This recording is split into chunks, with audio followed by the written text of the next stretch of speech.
టమాటోరా, ఎక్కడికి వెళ్తున్నావురా? నన్ను చూసి కూడా మాట్లాడకుండా వెళ్తున్నావారా? ఇలా రా అని పిలవడం మాకు నచ్చడం లేదు. మాకు కూడా గౌరవం కావాలి. వెల్లులి, నీ మీద కంప్లైంట్ వచ్చింది. మాతో పోలీస్ స్టేషన్ కి రావాలి. అందర్నీ రా అని పిలవడం తప్పు. 4. ఇది కోర్టులో డిసైడ్ అవుతుంది. కోర్ట్ ప్రారంభమైంది. ఈ కేసు గురించి చెప్పండి. జడ్జి గారు, వెల్లులి అందర్నీ రా అని పిలుస్తోంది. మాకు గౌరవం ఇవ్వడం లేదు. ఇది మంచి అలవాటు కాదు. ఇది వెంటనే మారాలి. గార్లిక్ కి 1 నెల జైలు శిక్ష. ఇది నీకు పాఠం అవుతుంది.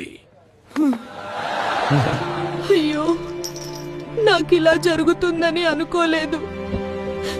ఇక మీదట అలా 1 నెల జైలు జీవితం గడిచింది. చాలా కష్టం అనుభవించాను. ఓయ్, నేను వెల్లుల్లిని రా.